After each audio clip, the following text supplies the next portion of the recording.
Muito boa noite, saudações a todos, os amigos e irmãos queridos da Casa do Caminho. É um prazer imenso estar com vocês novamente, nesse ambiente de luz que se ampliou de forma impressionante. Porque se nós temos as nossas casas espíritas, se nossos irmãos católicos têm as igrejas, se nossos irmãos evangélicos têm os seus templos e as mesquitas dos muçulmanos e as sinagogas dos nossos irmãos judeus, israelitas, agora nós temos algo muito maior que isso, muito maior.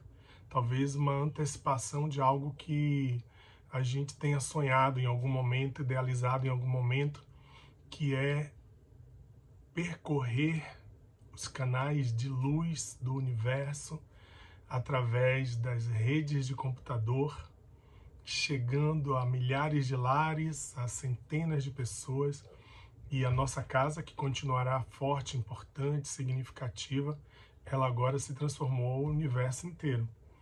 Se transformou numa grande cúpula, numa grande rede de luz, que é a humanidade, essa rede mundial de computadores chamada internet, que nos deu essa possibilidade de viver a experiência da irmandade, da fraternidade universal como nós nunca imaginamos. E isso é uma antevisão do futuro, não tenham dúvida.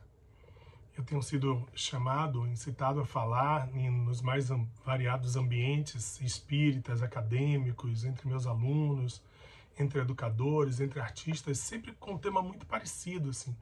O que é que a crise tem a nos ensinar? O que é que a crise nos traz de referência? E eu digo a vocês que a crise veio para nos elevar poderosamente a um novo passo. Não estou querendo, como se diz no linguajar popular aqui na Bahia, dourar a pílula.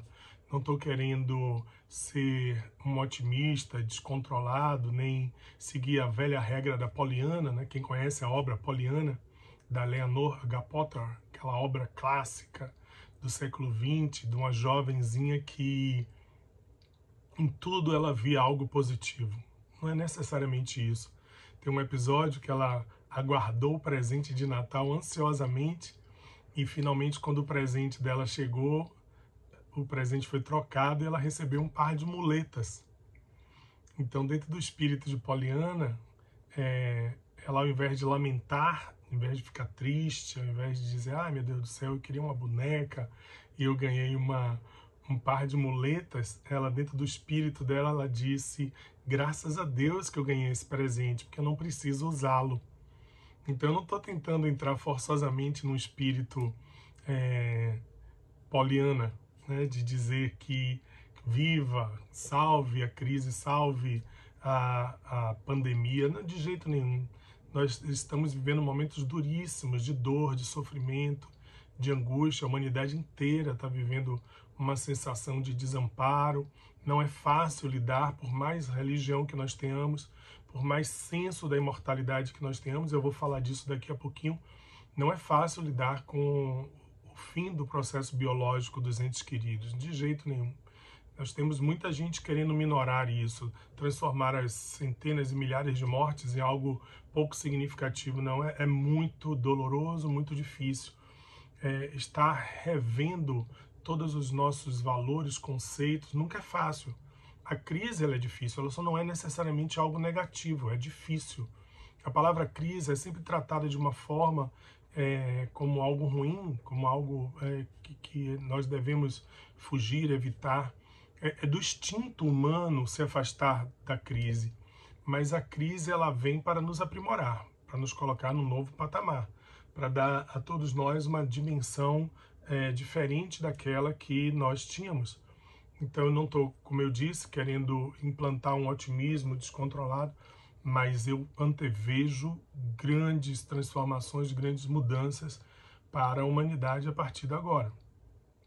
Outro dia, um desses comediantes que eu gosto muito, o Fábio Porchat, ele fez um discurso bem pessimista, não sei se vocês viram, dizendo que nada, vai passar a pandemia e as pessoas todas vão voltar a ser cruéis, egoístas, consumistas. Ele está certo, a evolução não dá saltos, nós não vamos sair de uma hora para outra para uma nova dimensão.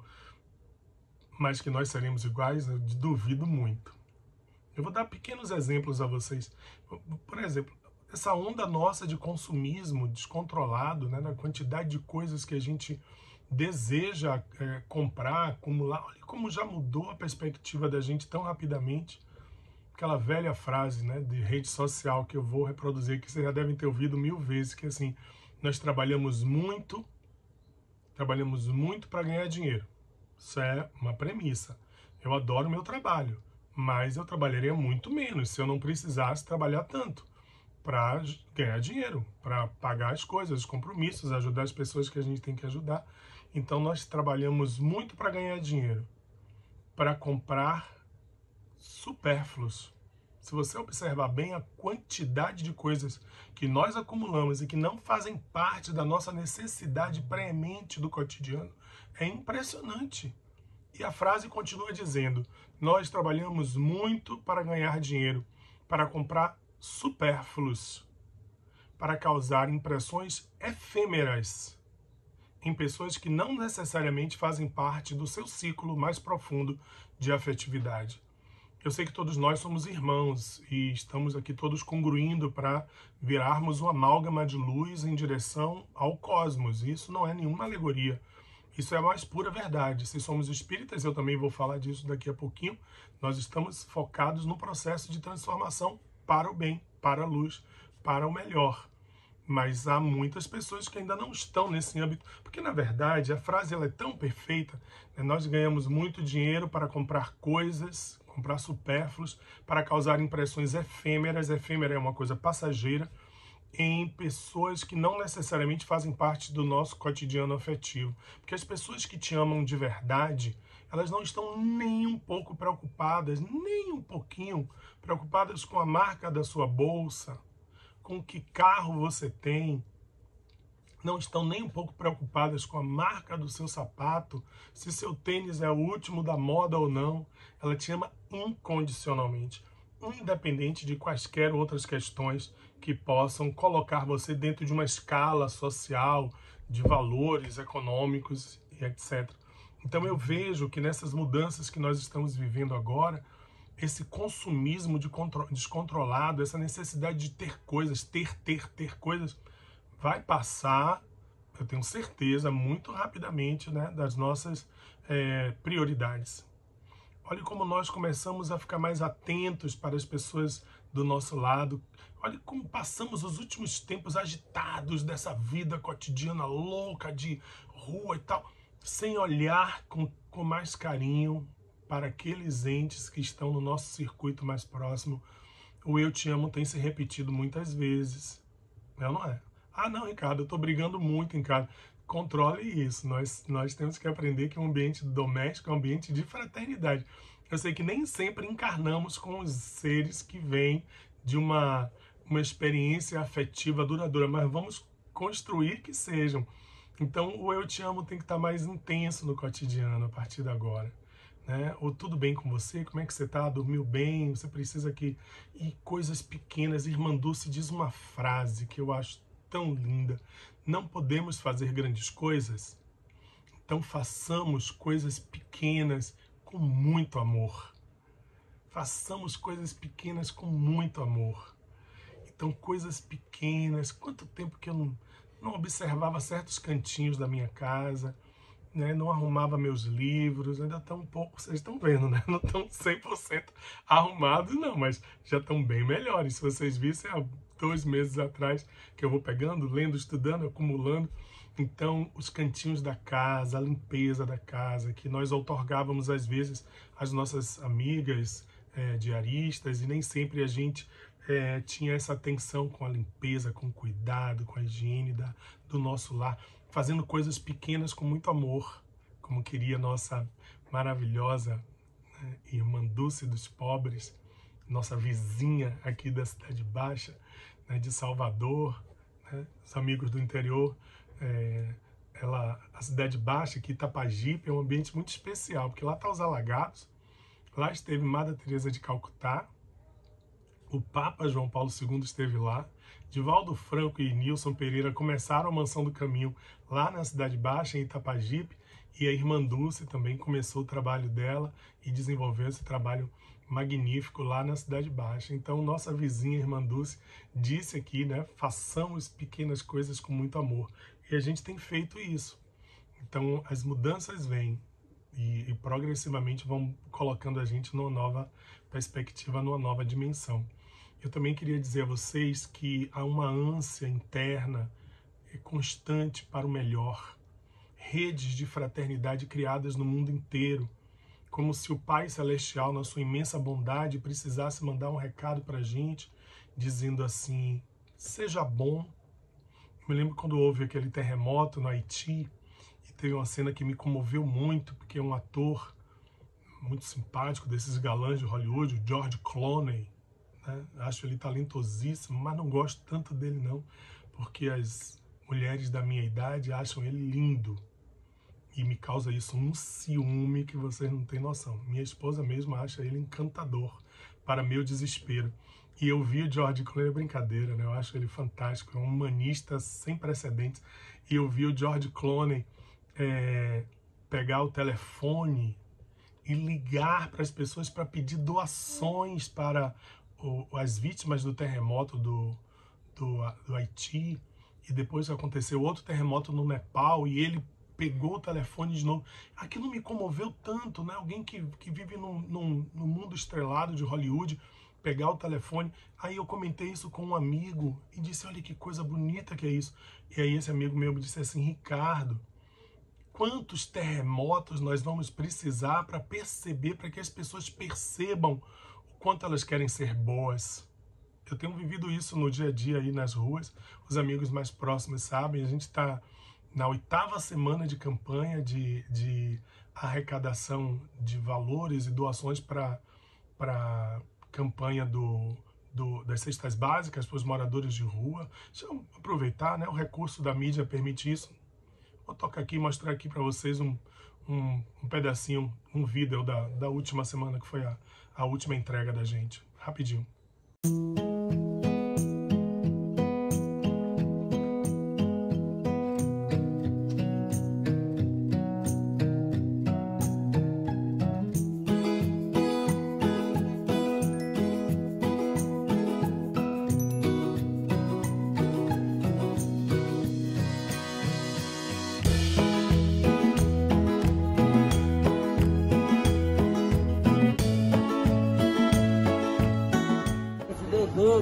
Jesus, nome de Jesus.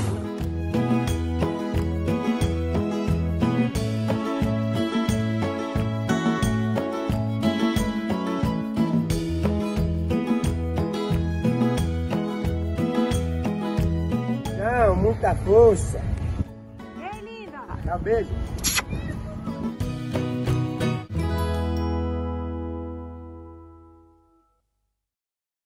Então, viram? É interessante, né? Primeiro, para a gente perceber o tamanho do sofrimento que está nas ruas. Amigos, quem tem saído nas noites de Salvador, nas suas cidades, aí quem está em outras cidades, é impressionante o que está acontecendo. A gente está vivendo um caos. Eu costumo dizer que Salvador, depois das 10 horas da noite, é um campo de guerra. Eu associo às vezes assim, digo, poxa, isso aqui é o Afeganistão, a quantidade de pessoas na rua. Quintuplicou na cidade de Salvador a quantidade de pessoas que eram trabalhadores informais, que até no desespero vão para as ruas para tentar ver se conseguem alguma doação, alguma coisa para se alimentar. É incrível, mas ao mesmo tempo, amigos, amigas, que cresceu o sofrimento, que cresceu a dor, cresceu de forma aritmética, geométrica, exponencial a disponibilidade das pessoas para ajudar. Nós estamos indo essa semana para 2.000 cestas básicas, acreditem, 2.000 cestas básicas distribuídas na rua com um grupo pequeno de distribuição, como vocês viram, nós somos 4 ou 5 pessoas e, por outro lado, centenas de doadores. A gente tem conseguido valores inacreditáveis. Você tem uma ideia, a gente em 60 dias distribuímos quase 50 mil reais em cestas básicas nos bairros, nas ruas de Salvador que estão vivendo esse sofrimento. Sabe por quê? Porque eu vou citar outra frase de alguém que eu admiro imensamente, que é nosso querido Emmanuel. Emmanuel, ele diz assim: todo esforço humano era despertar os germes do divino em nós. Então, como tema da gente, eu vou começar agora mais diretamente a tratar do tema para o qual eu fui convidado, que é a cosmovisão espírita em tempos de pandemia. Eu preciso lembrar vocês que são germes do divino, que às vezes precisam de um adubo para despertar, né, florescer e semear amor por toda a humanidade. Vamos ver o quanto que a doutrina espírita, em seus múltiplos aspectos, pode nos oferecer condições para efetivamente nós ajudarmos a humanidade a passar por essa etapa de transição dura, crítica, sofrida e dar um passo grande em direção a um planeta de regeneração.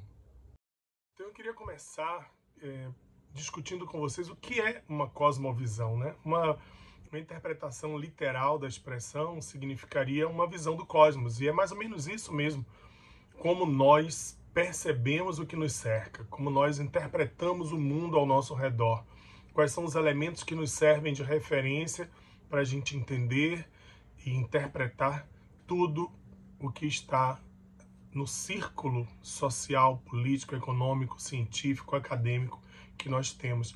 Todos nós temos uma cosmovisão, todos nós temos, embora nem sempre a gente perceba, mas é um conjunto de valores, de elementos que servem para nortear essa interpretação do mundo. Existe uma expressão muito próxima disso, que é paradigma. O que é um paradigma? Paradigma é um conjunto de valores que serve para que determinado povo, determinada época, interprete o mundo que o cerca. É um gradiente, é um caleidoscópio, é a lente com que a gente olha a realidade. Eu, por exemplo, preciso da minha lente. Cadê a minha lente? Tem aqui. Preciso da minha lente para olhar e enxergar com muito mais clareza. Agora eu consigo me ver com mais clareza. A depender da lente que a gente coloca nos olhos, a gente vai ver o mundo de uma forma ou de outra. Ou mais turvo, ou mais claro, ou com uma visão mais ampliada. Se é um binóculo, você olha mais longe. Então essa lente com que a gente olha o mundo é a nossa cosmovisão. É o gradiente, é o elemento que determina a nossa interpretação da realidade. Então, qual é a nossa cosmovisão? Nós não estamos juntos aqui à toa. Nós estamos juntos aqui por uma razão muito simples. Porque nós comungamos com uma visão de mundo. Nós interpretamos o mundo a partir de uma cosmovisão, de uma interpretação da realidade, que, claro, é uma visão que vem de 2000 anos atrás, aliás, um pouquinho antes, né? Vem dos gregos, e Sócrates, Platão, Aristóteles, e depois Jesus transformou tudo isso em amor, transformou consciência em amor, e no século XIX, nosso querido Allan Kardec transformou o cristianismo numa percepção científica do mundo, numa cosmovisão mais clara. O que Kardec fez, dentro da minha humilde interpretação, foi redimensionar o cristianismo para que ele ficasse mais palatável, compreensível, interpretável, né, para gerações que vieram filhas da Revolução Industrial. Imagine vocês, foram 1800 anos para que Kardec pudesse vir e dizer a gente que existem alguns pontos de vista que vão ajudar a gente a entender o mundo que a gente tem, o mundo que nos cerca. Então vamos tentar resgatar um pouco isso, vamos tentar lembrar quais são esses pilares. Há um dever de casa aqui, o curso básico de Espiritismo, e vamos ver o quanto que esses elementos que compõem o nosso paradigma espírita podem nos ajudar a interpretar a realidade. É só a gente lembrar que hoje nós temos uma multiplicidade de informações inacreditável. Isso que a gente está fazendo hoje aqui, se colocando um de frente para o outro, já é um sinal de algo absolutamente radical e revolucionário que nasceu. A comunicação digital, né, que nasceu lá no século XIX com o telégrafo, e o telégrafo evoluiu para o telefone, e o telefone para o rádio para a televisão, e finalmente nós chegamos até os dias de hoje com essa bênção fantástica chamada internet, né? Tudo isso fez com que nós passássemos a ter um leque de elementos de estrutura de informações que é fantástico. Ô Ricardo, você acha que Kardec, então, ele é um revolucionário? Eu não tenho nenhuma dúvida disso. O que Kardec fez foi trazer luz, foi acender o candeeiro, acender a candeia e colocar em cima do alqueire definitivamente para que a humanidade se desse conta do que ela é. Eu estava essa semana conversando com meus meninos, com meus estudantes, meus alunos, e perguntando a eles se eles conheciam o significado da expressão adolecer.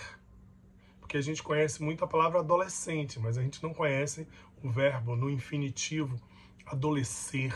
Adolecer é tomar consciência, é entender a realidade, é perceber o que nos cerca. E nós adolecemos um pouquinho antes de Kardec, no século XIX. Kardec é um homem do seu tempo, mas Kardec também é consequência de uma grande revolução, que foi o movimento do século XVIII, 100 anos antes dele, que foi o iluminismo. Esses homens que nasceram lá com Descartes, com Newton e depois veio tantos outros, basearam seus princípios em 4 pilares essenciais: verificar, analisar, sintetizar e enumerar. Eles criaram a ciência moderna, criaram os pilares para que Kardec pudesse logo a seguir transformar isso na doutrina espírita, essa riqueza, esse novo corolário do saber que é a doutrina espírita. O que é que Kardec fez com esses 4 pilares? Transformou em ouvir, analisar, refletir e silenciar, fazer a reflexão. Gosto muito disso, de trazer os pilares do pensamento newtoniano, cartesiano do século XVII, que virou o iluminismo do século XVIII, para que Kardec transformasse na base de pesquisa espírita. Ouvir, analisar, refletir e silenciar. O silenciar é só a primeira etapa posterior ao refletir, para que ele produzisse a imensidão de páginas de luz, que são os pilares da doutrina espírita, que não é só o Livro dos Espíritos, mas todas as obras que vêm como consequência do nascimento da nossa doutrina de luz, que é arte. Sem dúvida nenhuma, vou pedir licença a Leon Denis, que é outro iluminado. Eu sou muito fã de Leon Denis. Eu estive aí na casa uma vez apresentando um filme que a gente fez sobre Kardec, o Je suis Kardec, e eu quero um dia produzir e voltar aí com vocês para apresentar uma obra sobre Leon Denis. Leon Denis diz que espiritismo é arte também, é ciência, é filosofia, é religião. A junção desses elementos, porque na verdade não estão separados, é uma ilusão nossa, a ilusão da separatividade. Nós separamos arte, ciência, religião, filosofia como se fossem coisas separadas. Não, o próprio Espiritismo deixa claro para a gente que isso é uma conjunção. Separamos porque a mente humana tem dificuldade de interpretar as coisas em separado. Mas na verdade é uma conjunção, é o conhecimento espírita. E o conhecimento espírita, nesse amálgama que é arte, religião, filosofia e ciência, traz um elemento absolutamente novo no século XIX. A nossa cosmovisão, o nosso paradigma espírita, o nosso novo senso de verdade. Os educadores, eles tendem a dizer que o que ilumina é a junção de 3 coisas, O bom, o belo e o verdadeiro.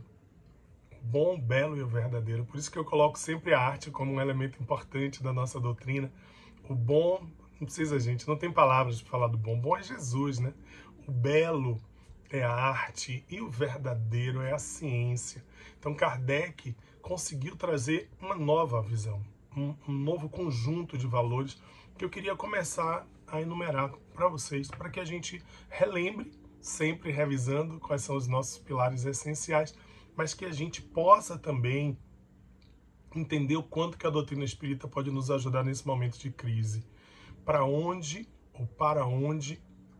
a doutrina espírita pode nos conduzir em meio à crise, em meio a essa mudança tão profunda que a humanidade está vivendo, e que eu não vou negar a vocês, às vezes me dá um... Se eu disser a vocês que eu vivo tranquilo essa pandemia, que todo o tempo eu estou com alta astral, não é verdade. Aí a doutrina vem e nos traz coisas importantes. Primeiro, a imortalidade da alma. Nós somos seres eternos. Pensem que bênção fantástica que é isso, sabermos que não morremos.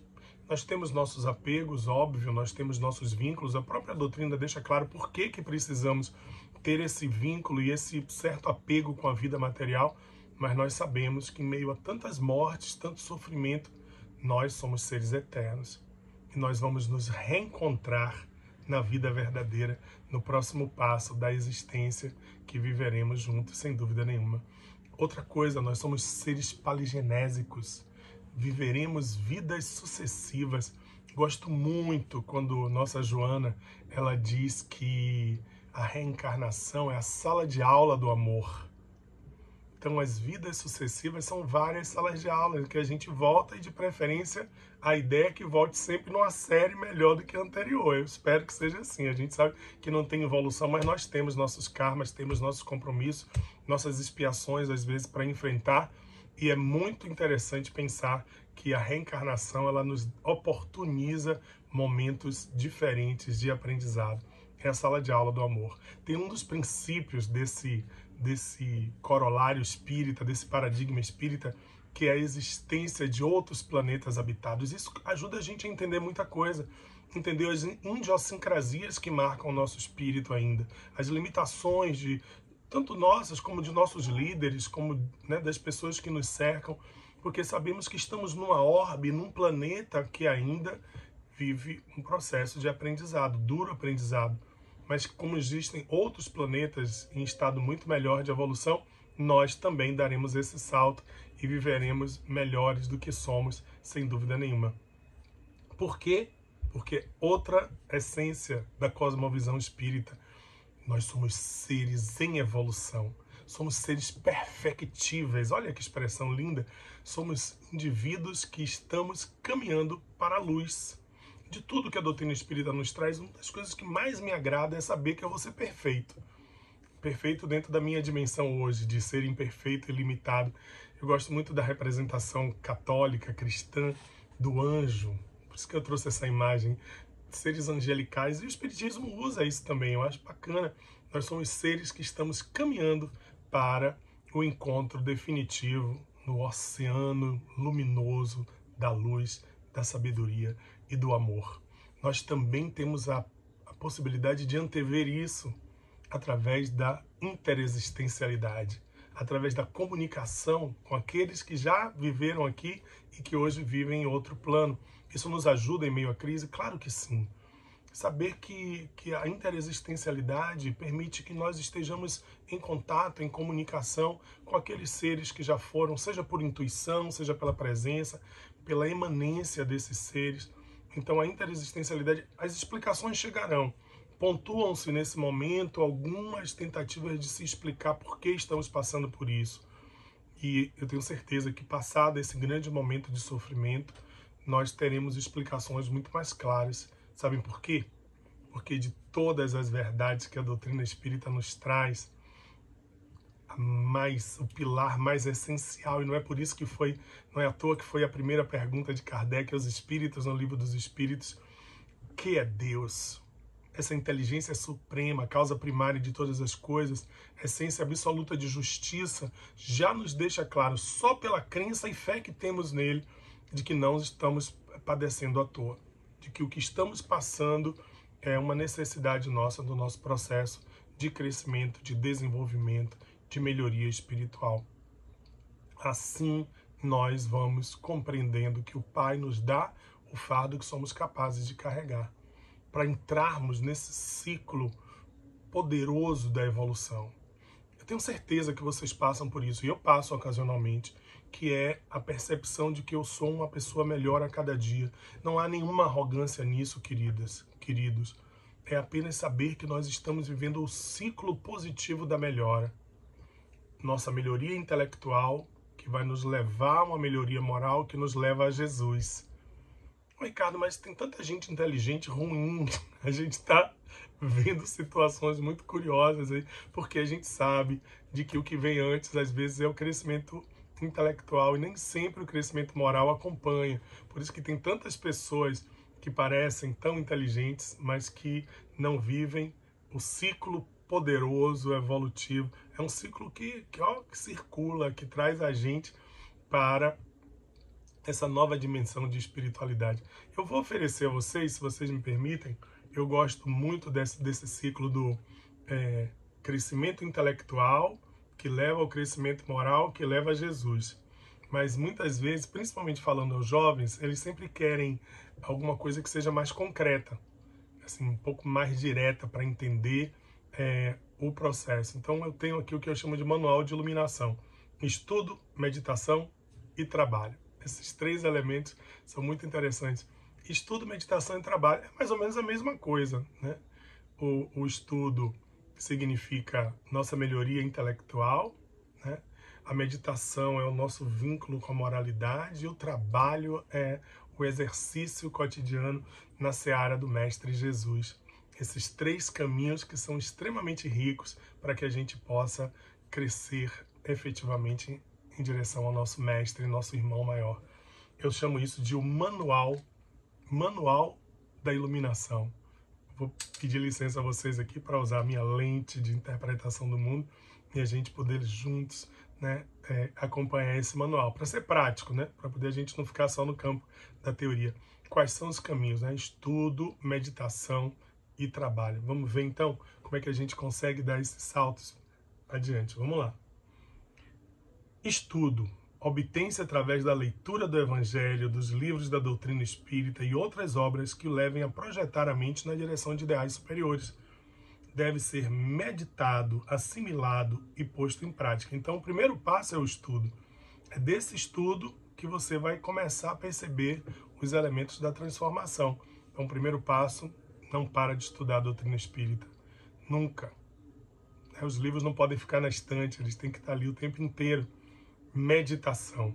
A meditação é o ato pelo qual se volve o homem para dentro de si mesmo, onde ele encontrará Deus no esplendor da sua glória. Ele vai ver o quão bom é ser bom, quanto bom é melhorar-se cada dia moralmente. E através da prece, da meditação, o homem obterá a fé que necessita para a superação das suas fraquezas e a esperança que o estimula ao bom ânimo. E aí, com estudo e meditação, a gente vai para a seara do Mestre. O trabalho, é através do trabalho que o homem se dignifica, que ele cresce, que ele vai cumprindo os deveres estabelecidos e que ele aprendeu lá atrás, que ele meditou, incorporou e dá seus primeiros passos. Pelo trabalho espírita, principalmente, nós vamos caminhando. Tenho certeza, eu conheço os trabalhos da casa, sou um fã incondicional dos trabalhos desenvolvidos na nossa casa, né, na Casa do Caminho. Que nome lindo, para que a gente possa definitivamente saber que o passo está sendo dado para que na terra sejam felizes os homens. Preciso é que somente povão espíritos bons, encarnados e desencarnados, e que somente ao bem se dediquem. Não vai demorar não, amigos. A gente está dando os passos para isso. Eu quero acreditar plenamente de que a Terra caminha cada vez mais rápido e essa crise toda agora, pode acreditar, estão ajudando a gente a dar esse passo sim. Os incrédulos rirão dessas coisas e as qualificarão de quiméricas, ou seja, de sonhadoras, mas digam o que disserem, não vão fugir à lei comum, porque ela é inevitável, inexorável. Nós estamos caminhando para a perfeição e para a luz. Os incrédulos rirão, mas vão inevitavelmente um dia viver a verdade da transformação moral que o Espírito, né, de verdade já anunciou lá atrás, que é chegada a hora. Eles dizem, os incrédulos, nada. Viverão, no entanto, porque somos todos seres imortais, a despeito de si próprios, e se verão um dia forçados a abrir os olhos, diz Kardec. Vou trazer outro agora aqui, muito querido da gente, que é o nosso querido Chico Xavier, para falar um pouco mais sobre como é esse mundo que nos aguarda e o que a gente precisa fazer para vivê-lo plenamente. Se eu fosse alguém, se eu tivesse influência, se eu pudesse realizar alguma coisa em benefício da comunidade, e se eu tivesse a menor autoridade para fazer isto, eu apenas repetiria para mim mesmo e para todos os nossos irmãos em humanidade, de todas as terras e de todos os idiomas aquelas palavras de nosso Senhor Jesus Cristo. Amai-vos uns aos outros como eu vos amei. Porque amor com esquecimento de si mesmo. Porque amor nada pedindo para si. O amai-vos uns aos outros foi superado pelo amai-vos uns aos outros como eu vos amei. Amar alguém ou alguma causa sem pedir nada, sem esperar o pagamento nem mesmo da compreensão da inteligência do próximo, então trabalhar por uma humanidade mais feliz, por um mundo melhor, pela extinção das guerras e pelo incentivo do progresso em bases morais convenientes para que nós todos estejamos no melhor lugar possível que possamos ocupar no campo da vida humana, servindo ao Pai, ao Criador, a nosso Senhor Jesus Cristo e a todos os princípios cristãos, ou mesmo aos princípios mais nobres de outras religiões, para que, com o respeito mútuo, possamos vencer todas as barreiras e amar como o amor deve ser consagrado entre nós. Nós nunca estivemos abandonados, nunca, em momento algum, em fase nenhuma da história. Sempre estivemos sob o amparo do alto e sempre acompanhados de espíritos iluminados, sempre. Aqueles que vieram antes de nós, que prepararam o terreno. E eu não estou falando só dos grandes nomes da história, não estou falando do Francisco de Assis, não estou falando apenas de Sócrates, não estou falando apenas de Madre Teresa de Calcutá, de Irmã Dulce, de Divaldo Franco, de Chico Xavier, de Martin Luther King. Não estou falando só dessas grandes almas que ganharam a popularidade do mundo. Eu estou falando também das pessoas que estão próximas da gente. Em menor escala ou em maior escala, nós temos ao nosso redor nossos entes queridos, que são representações de Jesus ao nosso lado, que são a presença do Mestre Jesus do nosso lado. Pensem sempre nisso, que todos aqueles seres que vieram progressivamente ao longo da nossa existência, os pais biológicos ou aqueles que vieram para fazer o papel de nossos pais na Terra, nossos professores, olha, puxando a brasa para nosso lado aqui, dos mestres educadores, nossos líderes espíritas, as pessoas que cuidam da nossa casa, desde o trabalho mais singelo de limpeza até os coordenadores, os administradores das casas espíritas, as grandes entidades da paz no mundo. Nós estamos todos aqui a serviço de um grande trabalho, que é o trabalho de Jesus. Eu tenho repetido sempre que nós precisamos assumir o nosso papel dentro do grande trabalho que está posto. O próprio Chico Xavier, que nós acabamos de ouvir, essa alma linda, ele sempre repete: nós fomos todos chamados a trabalhar. Fomos convocados para o grande trabalho de Jesus. Nós somos pequenas representações de Jesus na Terra. Eu digo, nós somos Kardecs, nós somos Jesus também. Ele disse: vós sois deuses.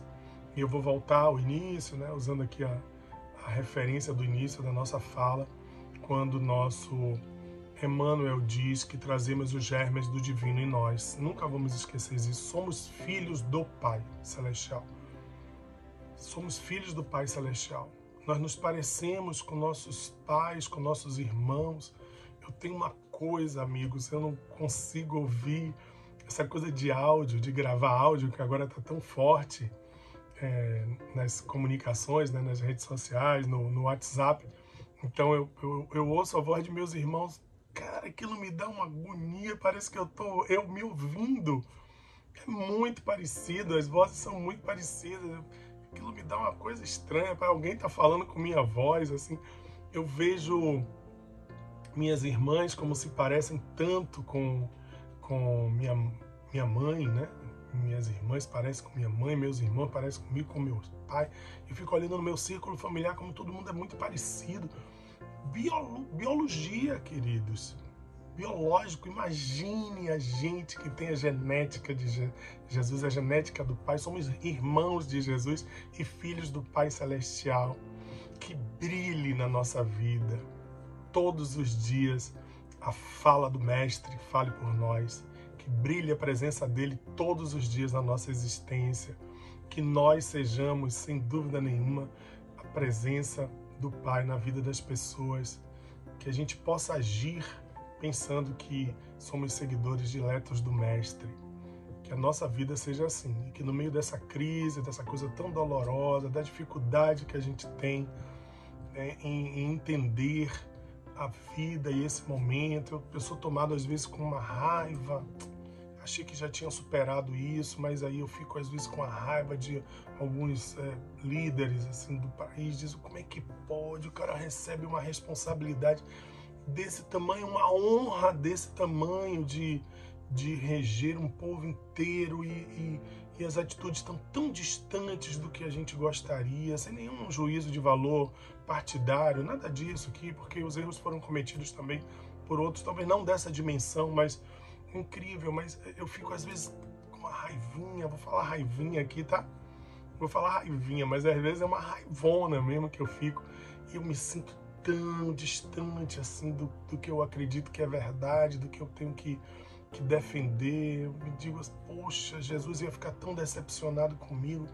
Mas aí a gente reergue, né, a ideia, a moral, reergue, né, sabe, o espírito da gente, vai, estuda, medita e trabalha. Estão lembrados, né?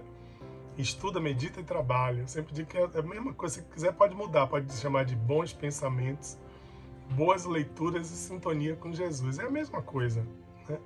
E a gente, então, a gente descobre que temos dentro de nós todos essa luz verdadeira, essa potência de paz que Jesus herdou para a gente, que Kardec nos ajudou a reestruturar, que brilhe em nossos olhos, os olhos cândidos do Mestre Jesus, que nossa fala fale, né, as verdades que ele trouxe, que nossos gestos sejam de amor, que nossos gestos sejam de paz, que a gente leve essa verdade, que nós fomos premiados por ela. Mas, Ricardo, às vezes poxa, você não sabe como é minha vida. Não sei, né? Cada um é que sabe das dificuldades que passa, mas eu sei um pouco da minha e sei das dificuldades que eu tenho, que eu compartilho hoje com vocês, mas sei que também sou tomado muitas vezes pelo fogo sagrado da fé e da crença que nós somos o motorzinho que vai levar esse planeta para novas etapas de mudança, de transformação. Que estejamos em paz, meus queridos, que Jesus nos acompanhe sempre.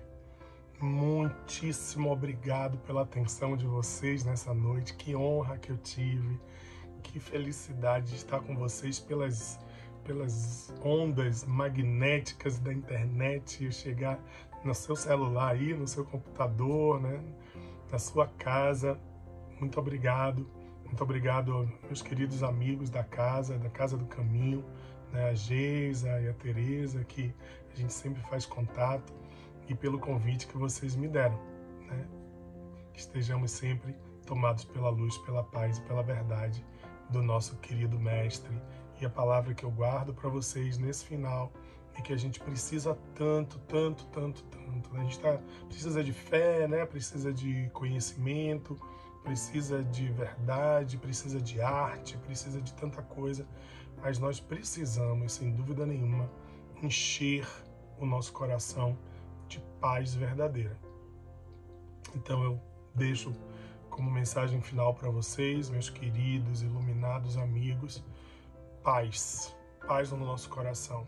Vamos deitar essa noite, eu não sei que horas você está vendo o vídeo, se estiver assistindo à noite, vamos deitar hoje e encher o nosso coração de paz e de luz, pedir ao Mestre que acalente nossas esperanças e que a gente possa ser melhor amanhã do que nós somos hoje. Fiquem com Deus e até a próxima.